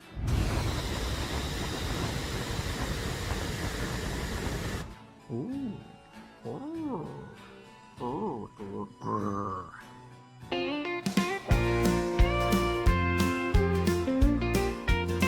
In a peculiar challenge, an eclectic group of participants gathered to carve a cross shape out of a large slice of cucumber, armed only with a sharp ficus plant leaf as their tool. The competition was fierce as ODB teamed up with Robert Beggs, while Paul Simon and Art Garfunkel worked in quiet harmony, contrasting the energetic approaches of Travis Barker. Tom DeLonge and Matt Skiba, Helen Lovejoy, and Samuel E. Wright brought a touch of theatrical flair, while Britney Spears, Jayma Mays, and Ashley tackled the task with a pop of enthusiasm.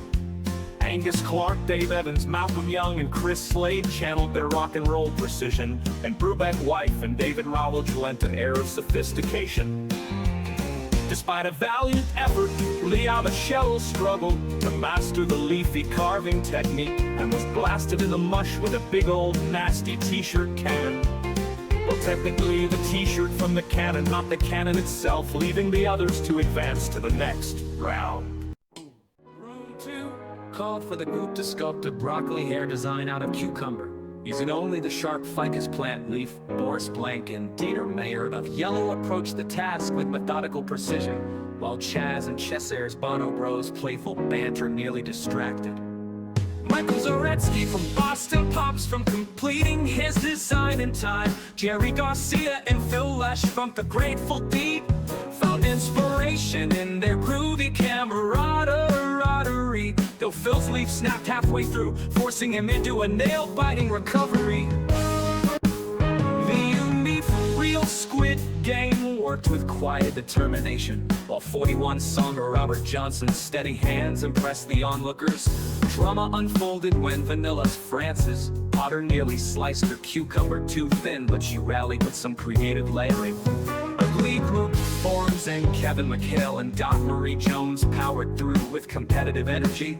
Diana Agron and Jenna Ushkowitz exchanged encouraging words as they crafted their designs with finesse, and Chris Culver's broccoli hair sculpture drew audible admiration. Musician Lil Stevie Young and self-proclaimed musician Example embraced their artistic flair. Despite their best efforts, Jane McKenzie and Laura Samuel, both in the Scottish Symphony Orchestra, struggled to replicate the intricate texture, with Jane running out of time and Laura's creation collapsing under its own weight. With heavy hearts, they were also t-shirt cannon in their respective mushes. Everyone else made it through. Round 3 took the competition to a whole new level. A difficulty carving the intricate head of the Netta logo. Contestants struggled with the tiny details of Ned's mustache, and Edna's sharp bob as the delicate cucumber slices in the unforgiving ficus leaf blade pushed them to their limits. Cellist slash violinist, I think Lindsay Sterling's dexterity paid off, though her shaky hands nearly derailed her attempt at the logo's curls. Oddman star Paul Rudd's charm asked a moment of panic when his cucumber slipped, but he recovered in time. Liam Kramer brought his chaotic energy to the table, somehow channeling it into a passable design, while Dean Claude Coleman Jr. also relied on teamwork and sheer grit to scrape through AC/DC's. Angus Young and George Young leaned on their rock-solid precision, and Al Petrelli and Alex Skolnick from the Trans-Siberian Orchestra tackled the challenge with calculated focus. Alleged heterosexual actor Matthew Morrison's theater-trained focus earned him a nod from the judges. Viva Viva La Befana, the witchy wild card of the competition, worked her magic with surprising skill. Millennium Angels and candy singer Robbie Williams' last-minute adjustments saved his design from disaster, earning him a narrow victory. However, Gene Ween couldn't replicate his bandmate's success, his logo crumbling under the pressure. Jim Reardon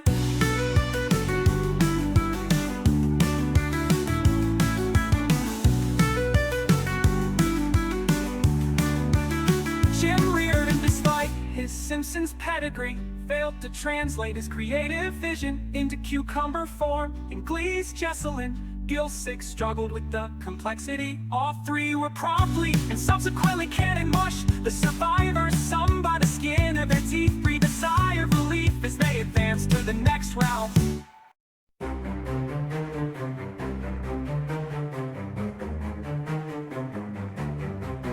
The fourth challenge was a true test of endurance and skill, carving a perfect circle in a room that shook like a scene from Takeshi's Castle. The walls trembled and the floor rattled, sending cucumber slices careening in every direction as the contestants struggled to keep their grip on their shaky ficus leaves. The tension was palpable as the clock ticked down. Daily Mara Limpany, ever the composed professional, worked with a delicate precision despite the chaos. Rachel Fagerberg and Danny Kim adapted quickly to the swaying room, their focus unwavering, baby and sporty spice. Channeling their teamwork and energy, crafted surprisingly neat circles, while Kanako Ito's calm demeanor allowed her to stay steady. Amid the shaking chaos, Alita Swart and Jane Lynch, both with fierce determination, determination. Powered through the chaos with impressive results, while Paul O'Neill and Cliff Williams showed their grit, completing the challenge in the nick of time. But the room claimed its victims. Ginger Spice's circle collapsed under the pressure. Brian Johnson's shaky hands couldn't maintain control, and Scary Spice's frustration led to a near disaster. Catherine Seaver struggled to even stay upright as the room rattled, and RuPaul's usual poise faltered as the vibrations threw off their technique. Carlos Perron and Brent McDylan tried to keep pace, but ultimately the task proved too much. With one final shake of the room, they were all eliminated, and so many mushes were absolutely cannoned in this fourth room, and many mushes will be cannoned in days to come, but for today the challenges are over. Well done, unmushed anti-sponsors, unmushed anti-sponsors, unmushed anti-sponsors, unmushed anti-sponsors, unmushed anti-sponsors, unmushed anti-sponsors, unmushed anti-sponsors. And with that, the room that came to be transformed back into a mediocrely looked after holiday, and the 65, I believe, successful anti-sponsors go about their nightly routines, whether that be like temporary Ashley having a sing, Brubeck wife and Samuel E. Johnson having a cheeky snog in the bogs, Chris Colfer and Baby Spice playing darts, Britney Spears hosting a viewing party in her room for the 1990s British snooker/trivia hybrid game show vehicle hosted by no longer welcome in society Jim Davidson and his Smithers John Virgo Big Break. Or like 88-year-old noted and respected Dane Moore Limpany who was pounding herself silly. Or like example who's just sad being shite and sulking because Britney said he couldn't come to the Big Break viewing party cause she loves Wigan, especially Liquid and Bamboogie.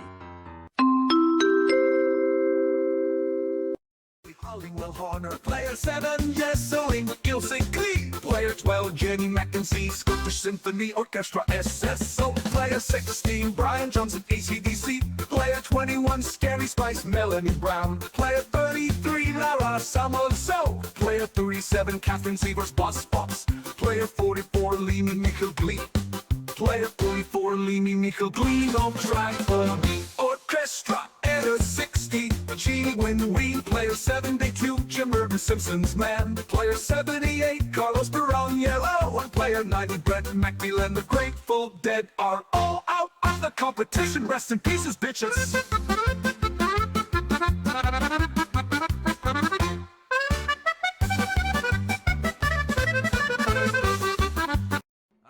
June Chul Poncho, and my lavish lifestyle and love of many people of the night is none of your gosh darn business now, is it? Chippy girl is mother of baby Bigfoot. That's the twist. Anyongi Juma say, have a shite night, pals. I am Min June Chul Poncho. Beautiful. The end. Look on mushy anti-sponsor. Mushy anti-sponsors. Phrase in a chatbot song for a while. And Mushy Anti-Sponsors is brilliant. I was impressed with how you got the Destiny's Child song in there. Which one? Doom doo doo doo doo doo doo doo. What was it? Yeah, and Gene Ween, rest in peace. Exactly. And the rest. Is Dean Ween already dead? No, Dean Ween. I think Gene Ween may be the first wiener to go. I'm not a wiener. You're a wiener. That little wiener kid, Milo. Rest in peace, Dina. Yeah, Dina Wiener. Section 3, Interior, Flanders Car Day. The Flanders car Godspeed rumbles down the road. The old engine splutters as they make their way towards the rally's starting point. Maude is gripping the passenger seat, her knuckles white from stress. Ned Efford, the optimist, hums along to Christian radio station, blissfully unaware that the tensions are growing in the air. I still don't understand why we're doing this, Ned. We're supposed to be heading to a rally, not dragging around weird people in their mysterious Ouija bags. More oodly, we've already talked about this fucking thing already, oodly, pardon the French. It's just an adventure. Sometimes the Lord Jesus sends us into situations that don't make sense, but trust, Maudley, he has a plan. If you don't, bad things are going to happen to you. I know it. We have to go to the flow, with the flow. The flow? You call this the flow, Ned? These people, they're strange, and that Ouija bag, I don't even want to think about it. What if it's some kind of trap? Oh, Maudley oodly, don't be so suspicious. Brendan and Nathan, well, they're just passionate. I'll give them that. They're probably harmless. The best we can do is just love them. doodly and hope they find the right path, just like we try to doodly do every doodly day. Harmless? How do they shoot? Love thy neighbour, huh? Let's hope they don't take everything we've got while while we're at it. There's a lot of stars in this scene, and I'm not talking about the starrant. Falling drunk out of his car. Who said that?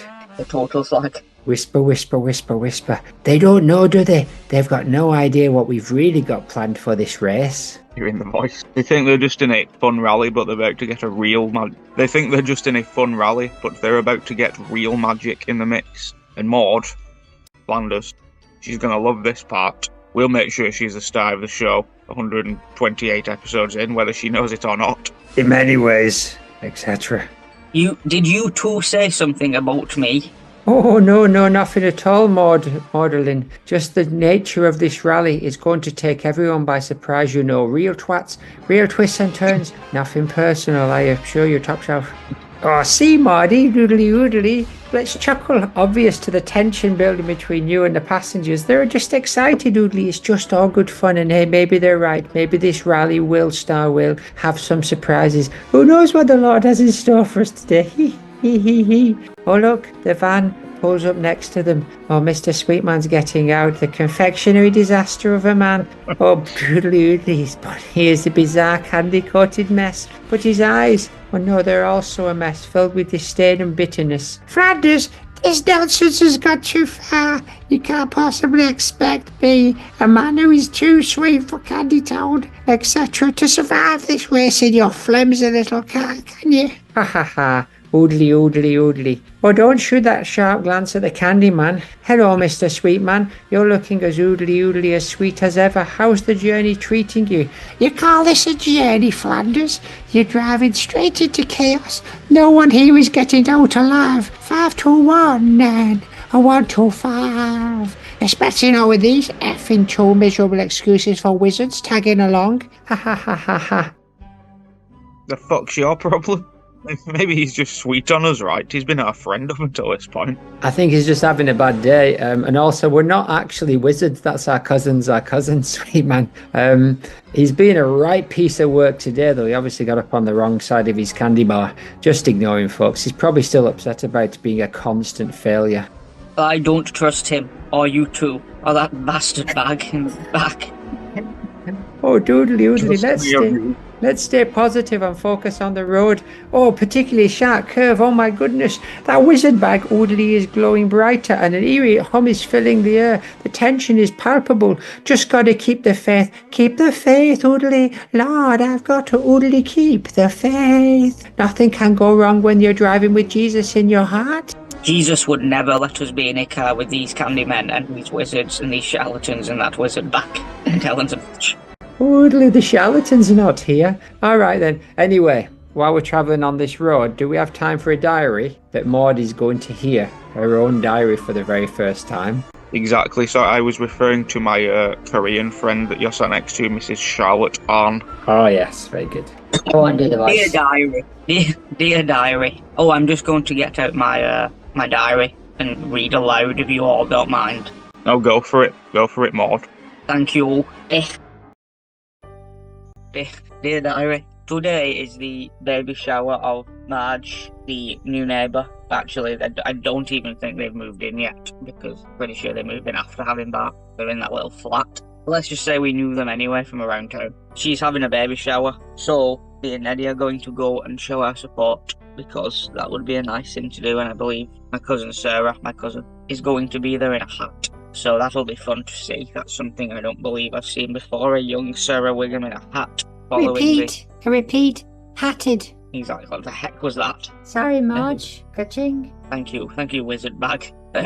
Yeah, so it was a nice... this is afterwards now. It was nice. It was mostly okay. I made friends with Bernice more than I ever have before. I just let that whole watching a brother-in-law die thing go for the day. And without that holding me down, I actually got along with her quite well. And we're going to do lunch and see if I can keep up the lie for any more time. However, who I didn't like was that Homer and Margie's sisters, Patty and something. I didn't learn the other one's name. They don't seem to get along, and they had a big fight that I just bled off screen for, even though I could have also been put in a second shot. But no complaints here. 1 is enough for me. Didn't like it. Didn't like that they had a big fight. I would never have a fight with my sister Laurie's husband if she was married, or my brother Comrade's 15 to 20 bigamized wife, who is, I believe, only divorced 3 or 4. A couple of them died, and he definitely got annulled to one of them because I remember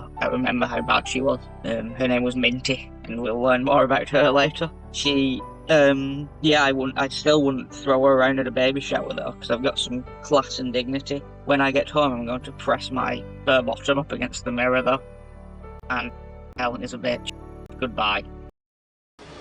Oh, well, thanks, Maude, for reading that diary out. It was a strange choice of time during this race, but I'm glad that you've sort of calmed down at least. You don't tell me who's calm, but you're right. The race has begun, and Flanders carries neck and neck with several others, but it is clear that something is off. The cars are speeding through a series of increasingly treacherous curves, with Mr. Sweetman in the van tailing them closely. You can't outrun fate. I'm now in a van chasing after you. I'm not sure when that happened, but your fate is sealed. There's no turning back now. I'm the bad guy. Heel turn. Brendan and Nathan are frantically pulling objects out of the wizard bag. Glowing crystals, enchanted books, and strange relics. Maude watches them, growing more irritated by second. Enough, put that fucking bag down, Nathan. Enough with all of this. That wizard bag isn't doing anything. This whole race is out of control. You've brought nothing but trouble. No, Maude. That's the magic. We just need to win. We've been waiting for this moment. We mapped out the whole course. This is where it gets real. Just you wait and see. Yeah, this is where it gets interesting. The maid cast, we've got it all figured out. And you, maid, you're the secret ingredient. It's not even my name. I'm no ingredient. I'm not your podcast fodder. Podcast fodder. Oh, you very much are, Maudlin. Suddenly, Jesus, Neddy. There's a jolt in the car. Oh my god, the radio is glitching and crackling with static, and the air grows heavy with Sweetman's van, swerving dangerously and almost crashing into a guardrail. Oh, more doodly oodly, we can't stop now. Keep the faith. Keep the faith, Lord. I'm going to oodly keep the faith. Jesus, take the wheel. Oh, my jaw's clenched, my patience is thin, but my desire to see this madness to the end apparently is keeping me focused. I'm not asking for miracles, just a little peace. And with one final twist of the wheel and a burst of strange magical energy from the wizard bag, the Flanders car zoomed past the finish line, narrowly avoiding Sweetman's now candy-filled wrath and the glowing curses from Brendan's enchanted bag. We did it! We oodly won! What a turn from the early days. Candy-filled wrath and curses from the enchanted bag. We did it! We oodly won, Maudie. See, everything's just fine. Just a little faith. Cause you know I've got faith. Oodly. I've got a Ned's faith. Ooh, oh, you know it would be nice. Ooh, to see Ned oodly body. I know not oodly body. Oodly me. Oh, baby, I know that every game you play, because I play them oodly too. Before this Neddy becomes an oodly, before I'm oodly doodly on the floor, etc. The screen, Maude, shoreline. Lord, I hope we never do anything like that again. I hope George Michael isn't driving himself, otherwise we definitely aren't getting out of this rally. The screen fades to black. Will be a wham. Right into the wall. Please continue. Christmas number 1. The screen fades to black as Mr. Sweetman, Brendan and Nathan and the wizard bag all disappear in a swirl of mystical energy. A victorious but bewildered Flanders family drives home their faith in Jesus and each other firm but their sanity shaken a little. The car doors flies open, Brendan and Nathan fall out, and behind them on the road appears a batch of sentient Uncle Joe's mint balls chasing them. Oh no, not again. It was all a dream. Uncle Ouija bag. Ouija bag. Oh, so it seems like it was all a dream all along, and we didn't actually meet Ned and Maude at all. So we still haven't met Maude in the present day, I don't think, have we? Or maybe we did. It's hard to say. I don't think we have. Shall we finish with a song? We should. I don't think we've done It Was All a Dream before, which is quite good. Very good. Are you ready, America? Yes. Bart is hanging, praying, canoodling, and the long select. The fidding behind high the crucian and speaking int o aridobard. Rod talk back to Jesus nonsense. But those cookies belong to our patents. Ugh, says the e-radio. The karma pans, Beanie and Naz, they are on other side, Mo. Ned Downs nowhere to look. Cuts too boring, Tim. That's Maudie. I heard enough about blah blah and him ham. Bard flips the ring, it falls to the floor, and that makes sense. Burns craps page boy, Colin Burns. He throws Maudie, Jurgen, Shipala blah blah blah. Visible penis at trees. Oh yeah, it's the grandpa one gratitude. Batuns I sangered by this, I specifically rehorsted no romantic music. Oh money. Easter day news hopper in Sam's house. Homer she grumble, but seed has been planted. Lisa Jar says, I know what sogging on the they did it to Jesus and Alf. Boys offenders quit in schnand, scaredy boys. At Dijin table, Neddy is the he, Dinhans, Aloters. Old-fashioned no yen bowling basement, Margie. Margie is looking at the grumbling Maudie's top shelf. Some tune, ice cream, stick person, destruction. Do we see a Maudie too late, right? P electrocuted. P electrocuted. The end.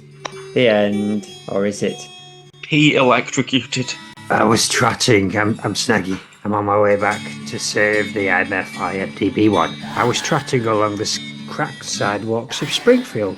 My little paws tapping against the pavement. The world felt different today. It was too quiet, like everything was holding its breath. My nose twitched as I sniffed the air. Before I could figure out what was off, the ground trembled beneath me and I stopped. My tail twitched. Then out of nowhere, a big swirling portal appeared, shimmering blues, greens and purples. And my hero, Poochie, but he wasn't there. But something called to me. There's a voice, etc. Maybe it was the way the colours spun. Maybe it was I was just feeling 10% more rastified. Without thinking, I stepped forward. My paws carried me into the swirling vertex. The world spun around me like a blur. I let out a soft yelp as everything twisted. And then bam, it stopped. I blinked. I was somewhere else now. I was not in Springfield anymore. That was for sure. The air was sweet and thick with the smell of pastry and flowers. The sky was a soft lavender colour and I, Snaggy O'Leary, was surrounded by tall and glittering lights, like something out of a fairy tale. Floating lanterns drifted above the cobblestones, woof woof, and other dogs. Remember when I couldn't talk? Big ones, tough ones, wandered by unfazed by it all. I couldn't explain it, but I have a feeling I was in some random place. This was Praiseland, or Parish Land as it's typed here. I think they mean Praiseland. I'd heard of it before, but I never thought I'd actually end up here. Curiosity pulled me forward. I padded down the street, sniffing the air, taking in the strange sights. Then I noticed something in the distance, an imposing statue towering above the streets. Wasn't sure why, but something about it felt like it was calling me. There's a voice, etc. I made my way towards it, my paws padding softly on the cobblestones. I've already done that. As I got closer, I saw the statue, a large ornate figure with a stern face holding a mysterious object in his hands. Made my first stand on end. It did. The place was beautiful, but felt somehow wrong, like it was hiding something. I didn't have time to dwell on it. My paws, almost as if on their own, led me away from the statue of Maude. It was Maude, I didn't mention that bit. Towards a dark alleyway. The air was thick, with a strange scent. Metallic blood. My nose wrinkled. Something about it once again did not sit right. I padded cautiously towards an old wooden door. The smell was stronger now. The door creaked as I pushed it open, revealing a dimly lit basement. Below Praiseland, the floor was cluttered with strange gadgets, the wires and hum of machinery. In the middle was a man. His face was pale, too pale, and his smile, it wasn't a friendly one. He wore a brightly coloured jumpsuit in his hands. All his hands were covered in blood, too much blood on the handle. He was frantically wiping them with a handkerchief like it was no big deal. Well, hello there, little fella. Aren't you a sight for sore eyes? Don't mind the mess, just a little accident. Occupational hazard, you know? I backed up a bit. but he didn't seem to notice. Instead, he waved at a burlap sack on the floor. Something about the way he looked sent a chill down my spine. He was wearing a grin and a little badge saying Springfield Mall Photoshop. Osmond, pleased to meet you. You wouldn't believe what's inside here. It's a real beauty. I tilted my head, hesitant. I sniffed the air again, but I did not want to get any closer. My paws seemed to move on their own, taking me closer to him. The man knelt down and opened the sack, revealing something inside. My heart skipped a beat, like in the movie Seven. Inside the sack was a head, a severed head. It had an eye patch. Eek, very slimy. Keep it secret, little dog. You're just a dog after all. No one will believe you, dog. Hee hee hee. I felt my stomach churn. My tail dropped between my legs. I wanted to run, but I did not know how. This wasn't my world anymore. This wasn't even Springfield, all it actually was, technically. I turned, not thinking twice, and raced back to the portal. I leapt through without a second glance. The swirling colours wrapped around me. When I landed, the air was different. The smell of blood was gone. I was back in Wigan, so the smell of blood wasn't gone for long. Back in my world, where it all made sense, at least for now. But I couldn't shake the feeling. Praise land, Osmond, the head in the sack. It was something I'd never forget. But I have a mission. Off to Worsley Mains. Cow, you've mooed your last moo. Woof woof. I like it. Let me just nip for a wee before we do the content. Hi. Chatbot, what do you know about the Maude Flanders Internet Museum and Database? The Mayan civilization was an advanced Mesoamerican culture that flourished from around 2000 BCE to the That's 16th not century actually CE, what I asked. primarily in what is now southern Mexico, Guatemala, Belize. I'm talking about Maude Flanders. I'm talking about Maude Flanders. Maude Flanders. She's a character from The Simpsons. She was Ned Flanders' wife, known for her sweet and devout personality. Maude tragically passed away in the series after being hit by a t-shirt cannon at a car race. Her death became a pivotal moment in the show, impacting Ned and the storyline significant. Were you thinking of a specific moment or detail about her? Yeah, her cousin Morgana apparently is, there's hints and rumors that before she died, she actually was body swapped with her cousin Morgana. Is there any truth to that? Morgana, that sounds like something straight out. Straight out of what? Straight out of Compton? Not quite. More like straight out. That doesn't make any sense, chatbot. Is there any truth to the rumor that Maud's body was swapped out for her cousins at the time of death?